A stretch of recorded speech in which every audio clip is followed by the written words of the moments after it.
boa noite. E aí, Bruno, como é que tá as coisas? Boa noite, Lucas. Boa noite para todo mundo. E nosso filme de hoje, A Ilha do Medo. Muitos tópicos para serem discutidos, né, Lucas? É um prato cheio para quem gosta de psicologia. Parece que é feito para estudante de psicologia e para psicólogo, por causa dos temas que neles são abordados. Bastante coisa para a gente comentar. É um prazer estar aqui. Te volto a palavra aí para você fazer a nossa introdução habitual. A gente sempre começa aqui com as boas-vindas a vocês, a gente faz esse teste aqui de som, né, e a gente faz uma apresentação breve do filme, mas eu queria só dizer para alguns de vocês, para quem não conhece ainda, apresentar de novo o projeto, que é o Cinema da Rádio. Essa aqui é a nossa 5ª sessão, a gente já fez sessão sobre Coringa, já fez sessão sobre filme espanhol, 100 metros, vai me ajudando a recapitular aí, Bruno, a gente falou sobre Matrix, e tem mais um, qual foi o quarto? Nós estamos passando aí por uma série de filmes que são filmes onde você... Já lembrei, o Poço. Nós estamos passando por uma série de filmes interessantes que, na verdade, não são nós que decidimos. A gente começou decidindo os 2 primeiros para dar o pontapé no projeto, mas quem decide o filme, na verdade, é você, né? Quem está ouvindo é vocês, porque o mais legal é vocês participarem para a gente ter, de fato, aí, enfim, uma live que seja agradável, né? Uma live democrática. E tem sido muito bacana. A gente sempre faz a live, depois de 15 dias a live vira podcast, e nesse intervalo a gente solta a caixinha lá, a gente abre a caixa para vocês votarem no filme, né, para vocês falarem qual filme vocês querem que vá para a final. Depois a gente elenca uma final com 3 filmes mais votados, ou filmes que estão sendo recorrentemente votados, né? E aí, com a decisão final, a gente traz para cá. Essa é a nossa 5ª sessão, e hoje o filme é A Ilha do Medo, com o glorioso Leonardo DiCaprio, né? Que para mim, não sei na sua opinião, Bruno, mas para mim é um dos melhores atores de Hollywood. Eu acho o cara absurdamente fenomenal. Inclusive, eu vim homenageando o DiCaprio aqui com uma roupa parecida com a gravata que ele usa no filme. Então, uma grande homenagem ao nosso querido DiCaprio hoje. E eu vim, então, com essa camisa aí representando a grande atuação dele na Ilha do Medo. Queria agradecer muito os filmes que são sugeridos pelas pessoas, porque muito filme bom, muito filme que a gente às vezes nem lembrava mais, e como é um filtro que é feito, infelizmente acaba ficando um. Mas eu queria agradecer muito que todo mundo continue participando, porque aparece muita sugestão. Tem hora que os stories lá da Rádio Self fica um monte um do lado do outro, é aquele tanto de filme de décadas diferentes, de estilos diferentes, e que me fazem também até ter vontade de rever esses filmes. Então continuem votando e sugerindo, porque isso para nós é muito importante, porque eu e o Lucas, a gente acaba lembrando também das coisas boas que a gente já assistiu aí pela vida. Não, e eu inclusive, eu queria ver um filme bom no final de semana, acabei buscando lá filmes que já tinham sido votados, né? Eu acabei escrevendo alguns filmes e busquei lá. Eu acho que também é uma referência pra gente não só rever, né? Mas como a gente também relembrar filmes que a gente ouviu falar que são bons, que são legais, né, e que a gente pode pegar de novo para retomar a ideia de assistir.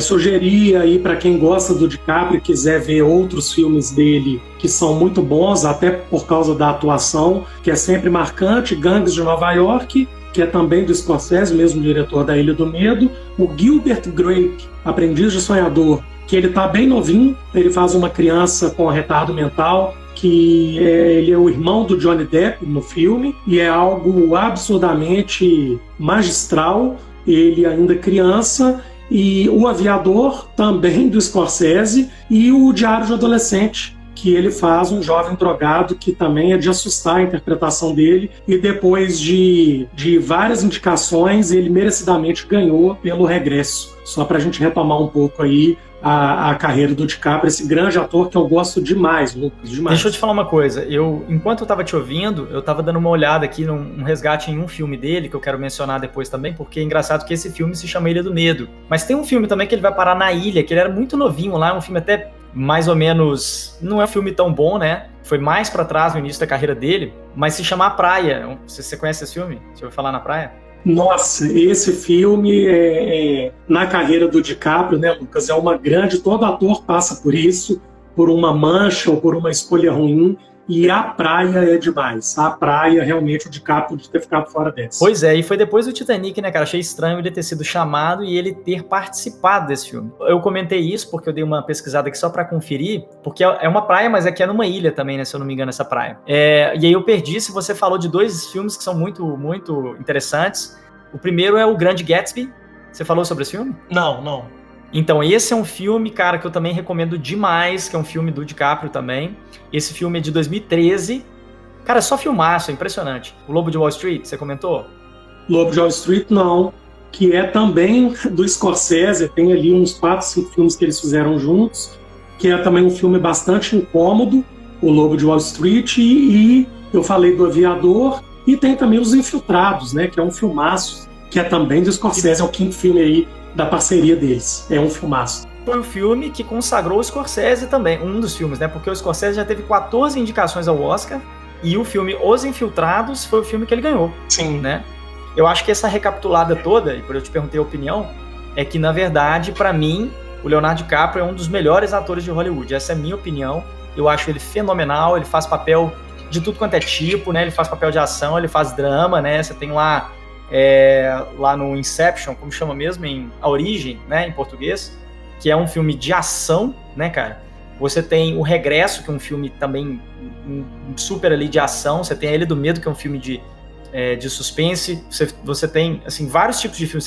Ele faz muito bem drama, né? O Titanic ficou consagrado aí. Lembrei, Lucas, eu nunca achei que eu fosse lembrar desse filme aqui na live hoje, mas eu tenho ali, pra mim, até acho que é bacana falar isso aqui com você e com o público, 2 filmes pra mim ali no hall dos filmes mais tristes que eu já vi na minha vida toda. Eu não sei qual dos 2 que ganha. É O Menino do Pijama Listrado, é o primeiro, no topo para mim dos filmes mais tristes que eu já vi na minha vida, e o outro é com o DiCaprio, que Foi Apenas um Sonho, que é também ele e a Kate Winslet juntos. Eles reprisam a dobradinha lá do Titanic, e que você tá doido. É um filme que eu pretendo nunca mais rever, de tão incômodo e triste que é.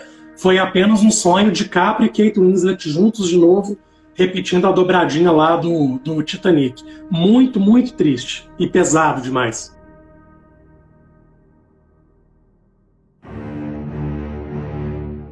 Enfim, Bruno, vamos lá para a Ilha do Medo. Vamos lá então. 1954, Ted Daniels investiga o desaparecimento de uma paciente na Shutter Island Ashcliffe Hospital, em Boston. No local, ele descobre que os médicos realizam experiências radicais com pacientes envolvendo métodos ilegais e antiéticos. Ted tenta buscar mais informações, mas enfrenta a resistência dos médicos em fornecer os arquivos que ele precisa para seguir com o caso. E procurei outras sinopses, sabe, Lucas? Porque, ainda que as sinopses não sejam spoiler, eu achei as sinopses que eu encontrei bem fracas e bem mal escritas. Como eu e você, a gente tem essa característica da crítica, que isso faz parte da gente, até isso foi um gatilho para a gente estar junto nesse projeto. Eu achei as sinopses que eu encontrei mal escritas e bem fracas, assim, muito vagas, que para quem for ler, é tipo o resumo de um artigo científico. O resumo do artigo, você tem que ser atraído para fazer o download do artigo. Uma sinopse como essa, a pessoa dificilmente vai se interessar em ver o filme, na minha opinião. É uma sinopse bem fraca, as que eu achei, e essa que eu li também, não achei grandes coisas, não. Mas é isso, né? 2 policiais que chegam na ilha para poder desvendar o desaparecimento de uma paciente. Lembrando que o parceiro dele é o Mark Ruffalo, que também hoje está muito bem visto pela crítica, ganhou Globo de Ouro há 2 semanas atrás, já foi indicado a Oscar, e faz o Hulk lá nos Vingadores. É um ator que cresceu muito, hoje ele está páreo e duro ali com o DiCaprio, né? É importante lembrar disso também. Eu tenho, nesse filme, né, ele tem uns trejeitos, ele tem um trejeito que me pareceu do Ronnie, do amigo do Harry Potter, sabe? Que eu fico muito reparando, assim, nos trejeitos dos atores, tipo aquele negócio do Fábio Assunção, que é assim, sabe? Essas coisas, esses tiques, assim, que em todo papel você identifica.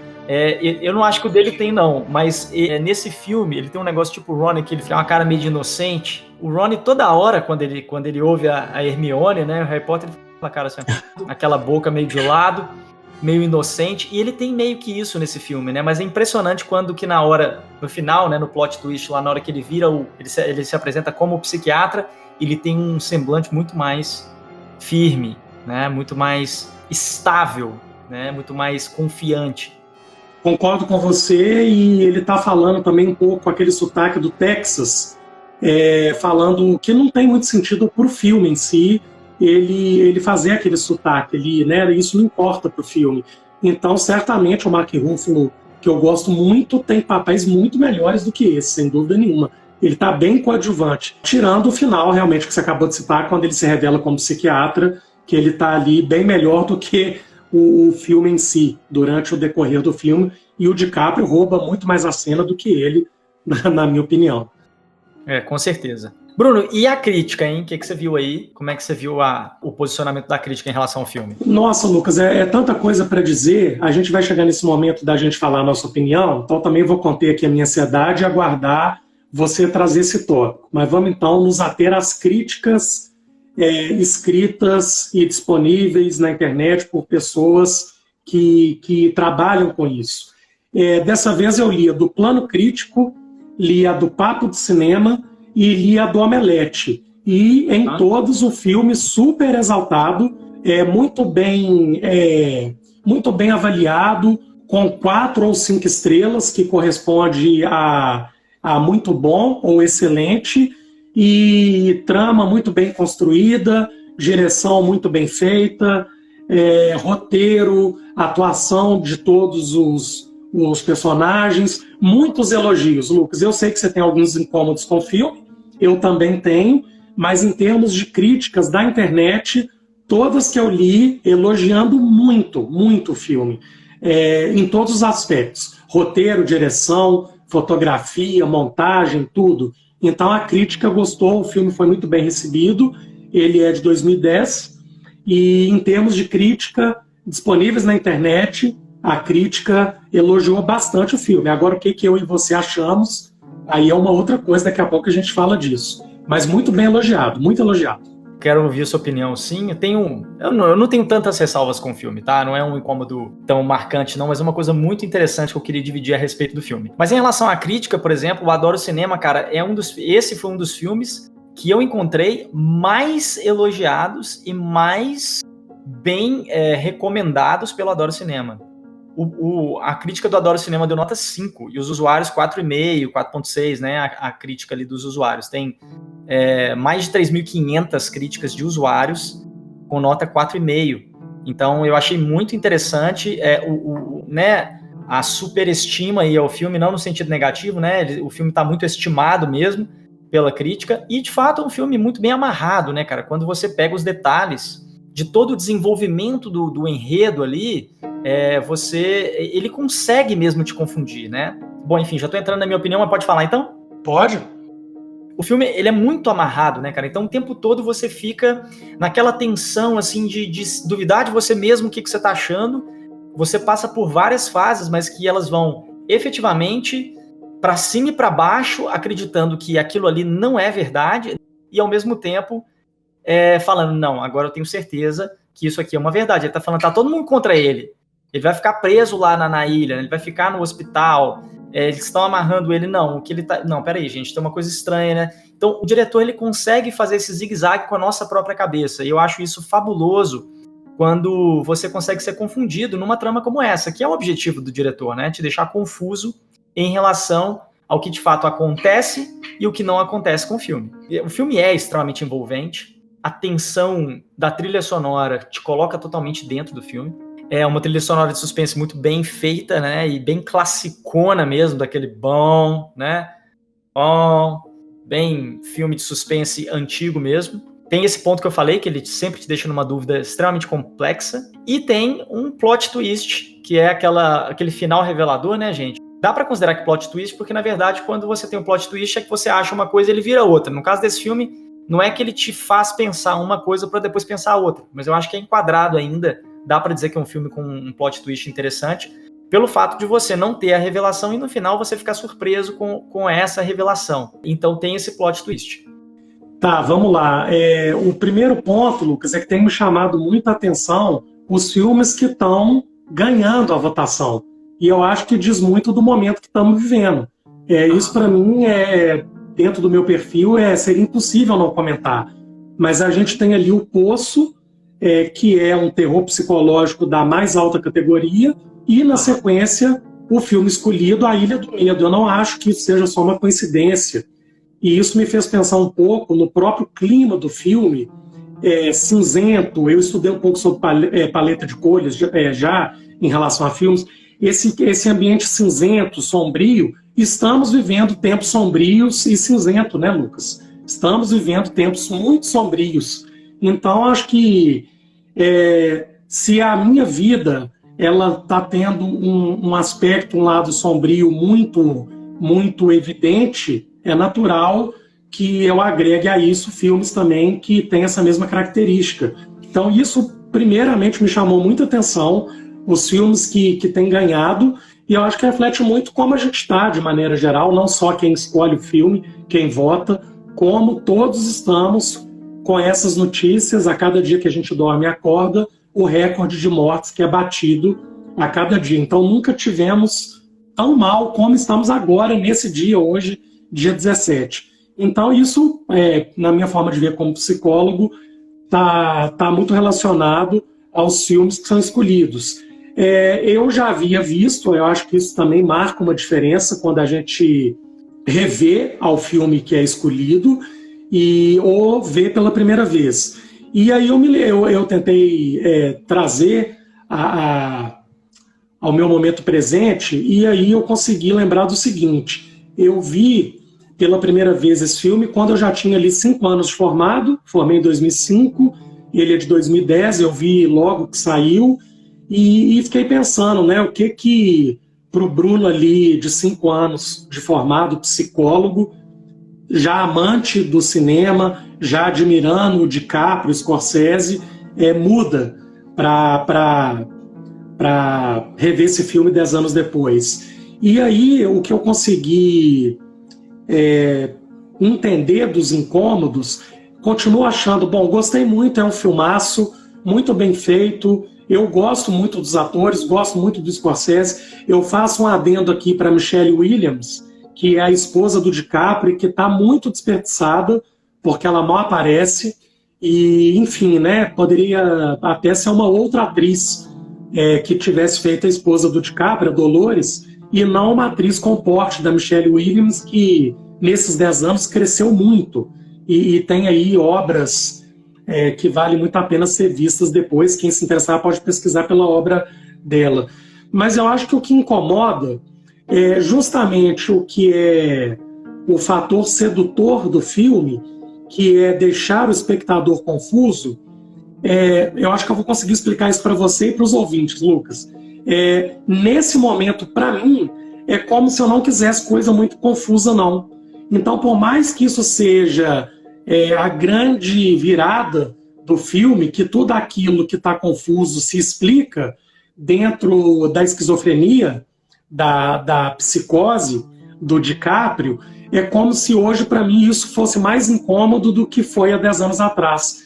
Então está tudo tão difícil que, nesse momento, eu preferiria ter visto um filme mais leve, como, por exemplo, Os 100 Metros, que tem um fator triste da esclerose múltipla, mas que a gente dá muito boas risadas vendo aos 100 metros. Então, esse filme que você fica se forçando para tentar entender, hoje, para mim, ele tem me cansado muito.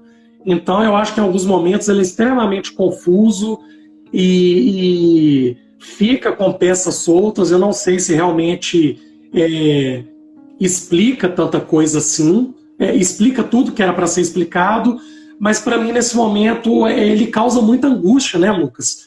Então eu fiquei extremamente angustiado e aflito revendo esse filme. Me causou sentimentos que não foram muito prazerosos, mas valeu a pena ter revisto. Gabi, de forma alguma, a Gabi mandou a risadinha aí depois, que bom. Acabei de entender que ela tá brincando aí, essa ordinária, que fica aí fazendo hora com a gente e depois manda essa carinha de riso aí. Tem problema não, Gabi, é um filmaço e prato cheio para nós psicólogos, né? E Não tenho maiores incômodos além desses, não, né? Eu tenho outras coisas para dizer aqui também, mas nesse momento, para mim, o filme que requer muita atenção, ele tá me deixando cansado. Mas não é nada além disso, não. É até uma coisa bem simples, assim. Nada além disso. Eu continuo achando um filmaço. E acho que tem alguma coisa ainda, Lucas, que não está clara para mim, que eu não consigo dizer nesse momento aqui da live, talvez o porquê de um incômodo maior.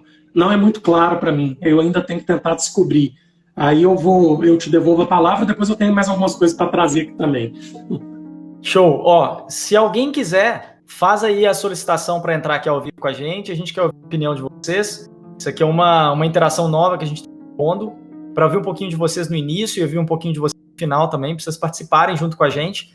Para a live ser mais democrática, né, a gente expandir um pouco o assunto de filme, tá? Então, se você quiser, pode mandar a solicitação aí, para você participar aqui alguns minutinhos com a gente e dar a sua opinião sobre o que você achou. Bruno, eu acho que a vida nossa, a gente vai mudando mesmo, né, com o tempo. E eu acho que, né, assim, talvez o próprio momento de vida, a própria Covid, como você mesmo falou, a quantidade de trabalho, né, às vezes vai fazendo com que a gente deseje estar ali diante de um filme e esteja mais tranquilo, mais relaxado que qualquer coisa. Para quem não percebeu ainda e não viu, quando a gente faz a apresentação dos filmes, a gente coloca lá, tem sempre lá um pouquinho sobre mim e um pouquinho sobre o Bruno, né? E no Bruno tá assim, recordista mundial de número de filmes assistidos sem ser filmes de terror, alguma coisa desse tipo. Porque o Bruno já falou pra gente que ele não gosta de filme de terror. Eu, particularmente, terror não é o meu gênero favorito, não, mas um suspense bom, uma trama boa, eu gosto pra caramba. E pra falar a verdade, Bruno, eu me entretenho tanto ali quando eu tô de frente pra televisão, cara, isso me tira tanto da realidade, que mesmo que seja tenso o filme, eu me sinto completamente renovado e descansado ao final. Então esse incômodo, particularmente, eu não senti, não, cara. Eu gosto muito e eu adoro filmes que me surpreendem. Eu não gosto de filmes que são clichês demais e que não me entregam alguma coisa que seja diferente do que eu esperava. E isso é uma coisa pra mim que eu não consigo me adaptar muito bem. Então, eu gostei do filme, eu já tinha visto o filme, né, mas eu gosto desse filme por esse motivo, né, eu acho que é muito bem amarrado, tem esse plot twist aí que é bem legal. Só que o meu incômodo, na verdade, foram dois incômodos, assim. O primeiro incômodo é que, em algumas cenas do filme, eu reparei um certo estilo de filmagem, que eu não sei se o Scorsese fez isso, no sentido de dar um tom pro filme, de uma produção antiga, porque o filme é de 2010, a produção não é antiga, mas eu não sei se ele quis dar um tom de uma produção antiga, ou se de fato foi alguma coisa que não é possível que só eu que vi isso, ou que, sei lá, que foi tão gritante assim, mas nas cenas iniciais, quando ele tá no navio e no hospital psiquiátrico, eu consigo ver muita artificialidade no cenário, muita artificialidade, dá pra ver claramente que eles não estão num barco, que a água é muito mal feita, né? E um outro ponto é a hora que ele volta do farol, que ele encontra lá com a suposta Rachel Solando, verdadeira, que tá presa na caverna, que fala que era uma médica, etc. E tal. Na hora que ele sobe na montanha e volta, ele vai na estradinha ali, chega um carro de um dos diretores lá, né? E o cara pega ele e faz até um terrorismozinho ali no carro. Na hora que ele tá com diálogo com esse cara no carro, dá pra ver claramente que eles não estão no carro, eles estão no estúdio, e ao lado, na lateral, você vê painéis passando, uma televisão passando árvore, sabe? Então eu achei muito estranho essas duas cenas serem tão artificiais assim, para um filme que tem um elenco de primeira, tem um plot de primeira, tem um diretor de primeira. Eu não entendi por que foi feito dessa forma. Então esse foi um incômodo, eu falei, não é possível que a cena foi gravada assim. E a segunda coisa, que não é que me incomodou, esse filme, no meio do filme, eu saquei o plot twist por causa de um outro filme. E eu me desanimei demais quando isso aconteceu. E aí eu quero saber se vocês querem, vocês que estão aí na live, se vocês querem saber qual filme que é. Porque se eu falar qual filme eu vou dar um spoiler do outro filme. Eu estou recebendo aqui no privado mensagens das pessoas dizendo que querem saber qual é o filme, tá? Aqui, todo mundo me mandando no privado para você falar o filme. Ó, se eu falar... então, vamos lá. Eu vou só deixar aqui, porque se eu falar qual filme vocês vão provavelmente saber qual que é... Vocês vão entender uma virada que um outro filme tem, mas que pra mim é um filme também excepcional. Não acho que tira o mérito do filme, mas é muito legal quando você saca o plot. Mas enfim, E aí, falando desse aspecto psicológico, a Najara e mais alguém escreveu, Lucas, enquanto eu escutava, eu pensei nisso. Considerando toda a obra do Scorsese, que é vasta, e ele já está ali com seus, acho que mais de 80 anos, não acho que ele faria realmente essas cenas, que são mal feitas sim, mas de propósito, né? E aí o que foi sugerido aí no chat é que talvez aquilo não estava acontecendo, fazia parte do delírio dentro da esquizofrenia do DiCaprio, né? Uma hipótese, mas eu não acho que o Scorsese faria isso à toa, mas te entendo muito, apesar de que enquanto eu escutava eu fiquei pensando se o Scorsese deixaria mesmo passar batido. Agora um detalhe, Lucas, adiantando aqui curiosidade, colocando um pouquinho de lenha aqui na fogueira, dentre as curiosidades, que são muitas, o filme foi filmado em apenas 4 meses, no ano de 2008, e ele demorou 2 anos para ser lançado.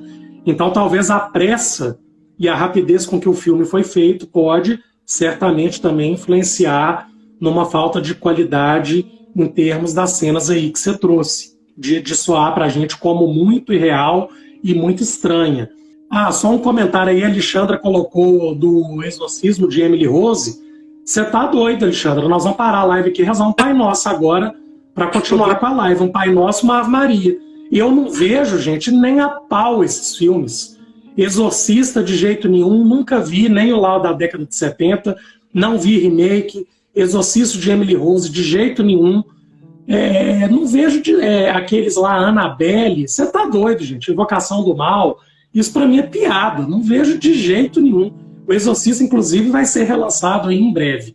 As coisas que eu achei, Lucas, na internet, eu tô muito curioso. Eu tô torcendo para você não ter lido para ver sua reação.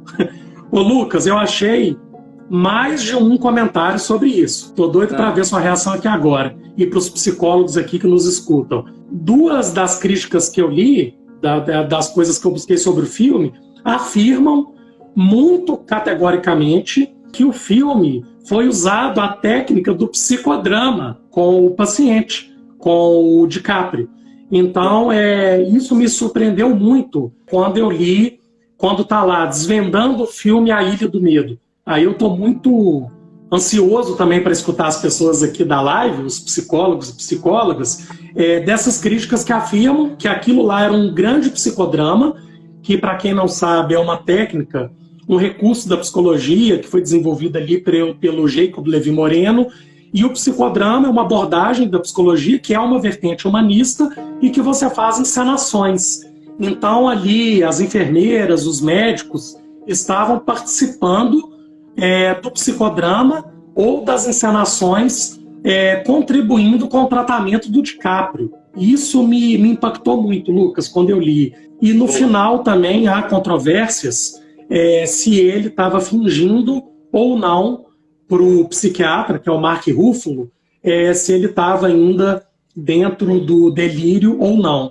Então, algumas críticas eu li falam que ele não tinha se curado, e aí, portanto, ele estava indo para a lobotomia, que naquela época era muito usada, que era uma cirurgia onde se retira uma parte do cérebro e aí a pessoa realmente fica vegetativa, ela tem alterações de comportamento. E aí me lembro também muito do Estranho no Ninho, com o Jack Nicholson, que ele é internado, ele não tem nenhuma doença mental, e ele vai passando por uma série de intervenções, inclusive a lobotomia, que também é um filmaço. Outras críticas dizem que ele tinha se curado, mas que ele topa ir para a lobotomia para ficar livre daquela dor e da culpa de ter matado a mulher depois que ela matou os 3 filhos. Aí eu queria muito te escutar, Lucas, ou se alguém quiser entrar ao vivo aqui com a gente, seria ótimo, falando sobre se você, como psicólogo, acha realmente que todo filme tratava-se, na verdade, da técnica do psicodrama. Eu não sei dizer, Lucas, isso para mim me pegou, de me deixar bem assim, reflexivo, sabe? Convite maravilhoso. Eu vou só falar para a gente segurar esse ponto enquanto quem for psicólogo aí quer se preparar, porque a gente tem uma outra pessoa querendo participar aqui. Eu quero muito ouvir a opinião dela, porque ela é uma pessoa que também é viciada em filmes, Bruno. E eu quero saber qual que é a opinião dessa pessoa sobre A Ilha do Medo. vamos segurar essa opinião, mas enquanto ela tá entrando, o que eu queria te falar é só o seguinte, cara, eu tinha anotado isso como uma crítica, eu falei assim, que diabo de técnica que é essa? Que o cara vira pra ele e fala, não, a gente montou todo um cenário aqui na prisão, aqui no hospital, e a gente quer fazer com que você acredite nisso, não sei o quê, né? Então, eu acho que, sei lá, eu já anotei isso como crítica. Aí, ó, chegou a nossa participante. Oi. Boa noite, seja bem-vinda. A Vanessa que reviu o filme aí às pressas para poder estar na live, ela tá 12 horas na nossa frente, então lá agora é quinta de manhã. Mas e aí, Vanessa, o que você tem a dizer do filme? Obrigado por você ter vindo, viu? Obrigado. Obrigada, gente, por ter me aceitado aqui. Bom dia aqui para mim, né? São 11h30 da manhã, daqui a pouco eu tô indo trabalhar. Boa noite aí para vocês. Obrigado por ter aceitado o meu request. Eu vi o filme ontem, terminei quase meia-noite, fui ver, anotei algumas coisinhas e duas coisas que eu queria falar rapidinho e falando que vocês comentaram aí no final. Eu acho que no final ele estava ali no momento lúcido e resolveu ir fazer a lobotomia realmente para esquecer tudo que ele passou, aquela dor toda, porque uma outra cena do filme, aí voltando, quando ele está lá na caverna com a suposta Rachel, e ela fala com ele, você teve um trauma? Você está tendo alucinação? Sim. Aí ela fala um negócio de trauma, que é o trauma relacionado com o início da loucura, ou o início da insanidade. No caso do DiCaprio, foi aquele trauma imenso, primeiro dos filhos mortos, e depois da mulher ter matado. Aí ele matou, ela pede, me liberta, né? Aí ele vai lá, mata ela. Então foi um trauma muito grande para ele, que desencadeou a psicose, a esquizofrenia. De repente já tinha uma tendência, a gente não sabe. Então, para mim, o final ele já estava ali lúcido com o Mark Ruffalo, mesmo ele falando com ele, chamando ele ainda pelo nome, aí ele chama ele de boss, chefe, mas ali ele já estava consciente num momento de lucidez e resolveu fazer para esquecer. E uma outra coisa que eu percebi também revendo o filme, o tratamento, né, gente? Como é que eles tratavam e tratam, ainda tem coisa assim hoje, mas naquela época da década de 60, galera acorrentada, né? Gente com problema mental e tudo, com corrente, com aquele tratamento subhumano, naquela ala C, que estavam os prisioneiros mais perigosos e tudo, eles lá vivendo em condição subhumana. Então aquilo ali me chamou a atenção também, que como são tratados, né, essas pessoas com psicose, com esquizofrenia. Naquela época era muito comum mesmo a lobotomia, tratamento de choque, tenta fazer isso, né, tira um pedaço do cérebro, aquelas coisas todas, para tentar ter um resultado, mas que acho que na maioria dos casos a pessoa ficava mais em estado vegetal do que curado, que era o objetivo deles, né? Foi isso que a gente viu da psiquiatria durante muito tempo, né? E justamente por isso as intervenções das reformas psiquiátricas, né? Para tirar o povo desses lugares que eram depósitos humanos, né? Do pessoal que não se adaptava. E bem dito mesmo, bem falado. Isso aí é uma adição muito importante. Assim, retrata mesmo. Embora o filme ele tá trazendo muito o dilema da esquizofrenia dele, como você coloca, né, Vanessa? Mas a gente pode inferir sobre isso aí como algo realmente importante mesmo, porque o filme ele traz muito essa realidade. Que alguém comentou aí também, foi legal também esse tipo de filme, mostrar o ponto de vista do esquizofrênico, o que ele está vendo, o que passa na cabeça dele. E aí também eu lembro de Uma Mente Brilhante, que depois pode ser um filme aí, ó, o Bruno, né, Bruno, com o Russell Crowe, você já deve ter visto também, Lucas, mas mostra o que passa na cabeça dessas pessoas, que para elas é tão real aquilo que elas vivem, aquilo ali, como se estivesse realmente acontecendo. Então a gente só vai ver que não é verdade no final do filme. Pra gente ali é o que tá acontecendo. É o complô, ele tá ali, não sabe o que tá acontecendo, ele começa a ter os pesadelos, já sabe que alguma coisa aconteceu com ele, mas a gente não sabe que é alucinação até o final do filme, né? Show de bola. Obrigado por ter aparecido. Obrigada, gente. Ótimos comentários. Obrigado, viu, Vanessa? Obrigada. Obrigada, gente.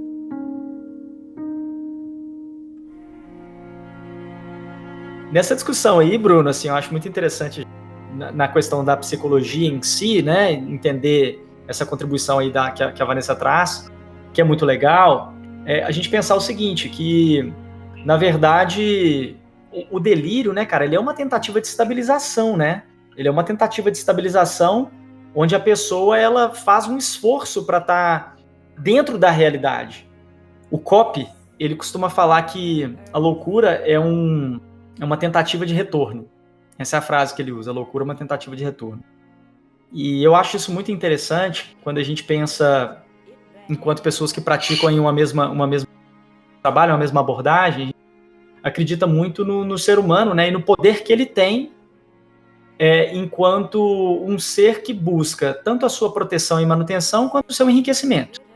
E me parece que o delírio ele é uma tentativa muito forte de preservação e de proteção, de maneira que é o jeito de se manter de fato na realidade, né, de se manter nesse mundo aqui do jeito que ele é, dentro do que ela dá conta, dentro daquela realidade que ela está inserida.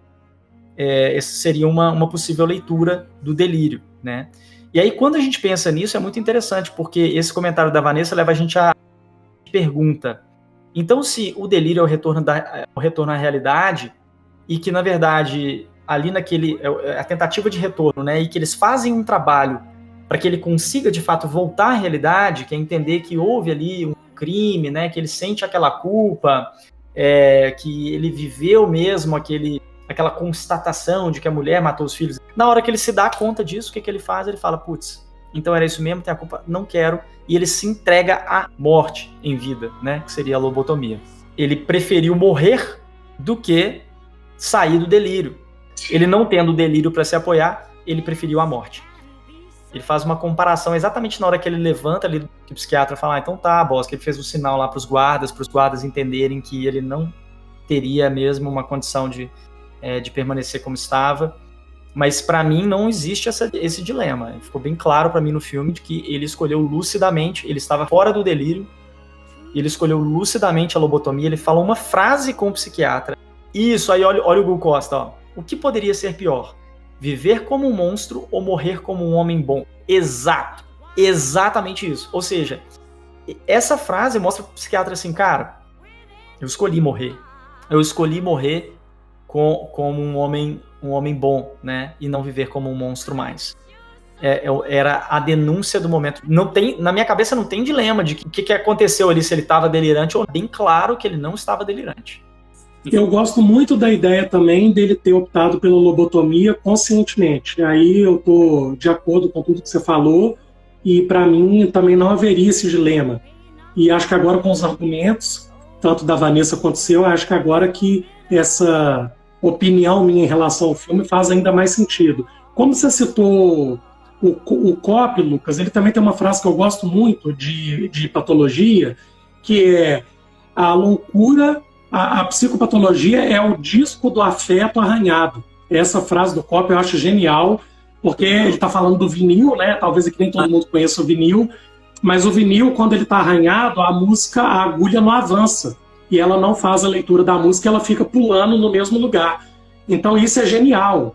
Se você pensar no vinil, que a música não toca porque a agulha está no mesmo lugar, não tem o avanço. E aí ele faz a associação da psicopatologia com o disco do afeto arranhado. Eu acho fantástico. Quer dizer, o afeto ele ficou estagnado, o afeto ele não avançou. E essa visão, para nós humanistas, o Kopp também como um grande humanista, contribui muito para a gente falar sobre o filme, porque tem tudo a ver o afeto do DiCaprio prejudicado, comprometido e abalado quando ele se depara fora a guerra, fora ter participado da execução de vários guardas de um dos campos de concentração, que já seria muito traumático para a vida toda, ele ainda se depara com a mulher tendo acabado de matar os 3 filhos. Então, assim, o afeto é extremamente precário. Ele não teve nenhum suporte com as suas experiências pós-guerra. Então, a psicopatologia, a esquizofrenia que se desenvolve a partir disso tudo, das experiências de guerra e dele presenciar a mulher tendo matado os 3 filhos e também tendo matado a mulher depois disso tudo, faz com que a gente consiga associar a teoria com toda a ideia do filme de que o desenvolvimento dele do adoecimento esquizofrênico tem a ver com esse afeto empobrecido da vida dele por vários motivos, desde das experiências pós-guerra até a experiência do casamento com uma pessoa maníaco-depressiva que estava bastante adoecida ali, né? Dá para ver claramente no filme. Então eu gosto muito dessa ideia também, Lucas, muito. Eu achei legal isso que você falou, isso me lembrou uma coisa, porque eu acredito que, assim como eu, você deve ter uma visão parecida de que há um certo mistério da vida mesmo, né? Na saúde, que é o próprio movimento, né? Inclusive, se você for pegar até os órgãos, coração que dilata e contrai, né? O pulmão, existe um mistério aí nesse tipo de... na pegada do movimento. E uma definição que eu gosto muito de saúde é uma definição do Gendlin, do Eugene Gendlin, né? Que, enfim, para quem não sabe, é um filósofo, trabalhou também com um psicólogo. O Gendlin trabalhou com o Carl Rogers para os psicólogos, né? E a definição do Gendlin é muito legal, acho que você vai gostar se você não conhecer. Uma pessoa que tem sempre novos problemas. Definição de saúde, uma pessoa que tem sempre novos problemas. No fluxo do idealismo de que não há como não ter problemas. Que, inclusive, é uma coisa aí, dá para ser discutida em várias lives sobre o quanto isso é vendido hoje pra gente, né? Tem que ser incólume, as intempéries da vida, a gente tem que ir zen, né? A gente tem que estar bem resolvido, tem que estar com o corpo perfeito, com a imagem perfeita, aquela coisa que a gente não pode ter oscilação. E me faz muito sentido, aí, a partir dessa concepção de saúde do Gendlin, pensar no disco arranhado do Cop, né? Da loucura como disco arranhado, porque então não tem movimento, a agulha pula, né? O disco não roda, a música não gira, e aí a pessoa estaria travada no mesmo ponto. E qual é o travamento do DiCaprio? Travado no trauma, né? Exato. Nesse sentido, ele está travado ali na constatação do assassinato dos filhos pela própria esposa e, consequentemente, o assassinato dele da esposa pelo ódio ali, pela raiva do que aconteceu, né? E até pelo desejo dela, o pedido dela de me libertar, está tudo conectado. Eu, particularmente, para te ser franco, Bruno, achei bem bizarro aquele negócio de vamos deixar você pular do penhasco, enfiar no meio da floresta à noite, se matar no meio da grama, ficar desesperado, sofrendo, maluco, correndo em volta dos lugares, não dormir à noite. Como assim, né? Montar uma cena que permite a pessoa estar em um grau de sofrimento absurdo desse. Eu achei essa parte, assim, eu acho que é mais a parte, na minha opinião, é muito mais a parte cinematográfica do que efetivamente demonstrar uma realidade de uma técnica como o psicodrama, que está inserida num contexto específico, é muito pontual. Você não deixa a pessoa viver um ano no psicodrama? Como assim, né? É muito pontual, é muito de acordo com uma experiência que resgata, às vezes, algum tipo de situação, né? Mas você não deixa a pessoa mergulhada numa vivência durante um ano, é minha opinião. Me pareceu um pouco exagerado também, Lucas. A minha opinião é de que realmente me pareceu um pouco exagerado e fiquei também incomodado com a crítica colocar isso como uma super revelação do filme, como se fosse isso. E aí você está não só falando sobre o que você acha do filme, como publicando. Então, assim, isso que eu achei estranho. Os críticos concluírem que a revelação do filme é um grande psicodrama, super bem montado. Na verdade, há 2 anos que ele está lá, e não tem o menor sentido eles ficarem ali presos numa técnica esse tempo todo, e publicar a crítica dizendo para quem lê a crítica que é isso. Eu acho que a gente pode passar para as curiosidades, Lucas, porque tem várias, e aí depois eu volto para você. Vou ser bem breve até, não vou me estender muito não. Mas para quem ainda tem dúvida e se era realmente esquizofrenia, eu lembro que essa pergunta eu fiz na minha graduação. Quando eu estudava, eu perguntei para a professora de psicopatologia o que era esquizofrenia. Aí eu lembro dela me respondendo que era um dos tipos de psicose, que era a psicose mais grave, seria a esquizofrenia. Então, dentro da estrutura psicótica, apesar de que para nós humanistas isso não é foco, não é que a gente não considera, apenas não é foco, a gente tende a deixar isso um pouco mais de lado, a questão diagnóstica. Mas para quem ainda teve dúvida, eu pesquisei aqui, Lucas, o fármaco que é suspendido do DiCaprio é a clorpromazina, é um fármaco antipsicótico clássico. Então, se é esse medicamento que foi suspenso, ele é usado no tratamento de paciente esquizofrênico, confirma, sem nenhuma dúvida, a gente pode até ter dúvidas outras, mas não essa, de que realmente ele tinha a esquizofrenia. Eu falei que essa é a 5ª parceria com Scorsese junto com o Lobo de Wall Street, Ilha do Medo, que é o que a gente está comentando, Os Infiltrados, Aviador, Gangues de Nova York. Uma super curiosidade que eu pesquisei e consegui achar que vai ser lançada uma série, Lucas, do filme, e a série vai se chamar Ashcliff, que é o nome da ilha. Então, em breve aí, vamos ter a série chamada Ashcliff. Depois a gente vai analisar se cabe a nós ver ou não, né, Lucas, essa série. Ele foi filmado em 4 meses, ficou pronto em 2008, foi lançado só em 2010. Até então, era o filme mais lucrativo do Scorsese. E sobre a frase do filme, eu não anotei a frase aí que você pediu, aí a Gabi acabou trazendo aí à tona a frase, mas eu anotei outras 2, que é o seguinte: quando os agentes estão lá no Complexo C, é possível a gente ouvir várias vezes a frase "pare-me antes que eu mate mais". São sussurros. Isso é uma referência a um serial killer dos anos 40. É uma referência a esse serial killer chamado Hirens. E no início do filme, mostra uma frase lá no cemitério: lembre-se de nós porque também vivemos, amamos e sorrimos. Dá o destaque nessa lápide que está lá no cemitério, que é retirada de um cemitério de Massachusetts, que é uma frase que ganhou um concurso promovido para homenagear as vítimas da gripe espanhola de 1918. Nossa. David Fincher foi cotado para ser o diretor, Brad Pitt foi cotado para ser o protagonista, Robert Downey Jr. E o Josh Brolin foram cotados para fazer o Chuck, que é o personagem do Mark Ruffalo. O Josh Brolin, que é o que faz o Thanos lá no Guerra Infinita, e o Robert Downey Jr., que nada mais, nada menos é o nosso Homem de Ferro. Nós vamos aqui, ó. Muito obrigado pela presença de vocês aqui. Essa foi a nossa sessão Ilha do Medo. Para a próxima semana... Para a próxima semana não, né? Para a próxima sessão, Beleza Americana, que foi votado consecutivamente durante pelo menos umas 4 semanas. Ele ficou sendo votado aí. É um filmão, um filme excelente, excelente mesmo. Aí nós vamos sair dos filmes de terror psicológico aí, Bruno. Dramão, né?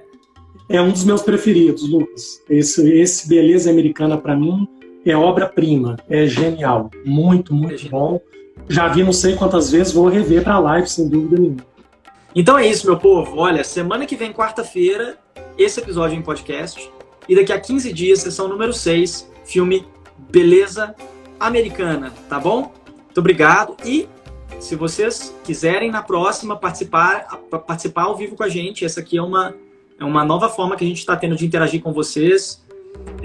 Anotem o que vocês quiserem ir, passem as impressões gerais, tragam uma curiosidade, o que vocês quiserem. A gente vai sempre convidar vocês no início e no final, ou se você quiser também participar ao vivo, pede pra gente te chamar, que a gente vai fazer isso no meio da live, pra gente estar mais perto, beleza? Valeu, gente. Ótima noite, Bruno. Obrigado e até breve. Boa noite, gente. Até mais.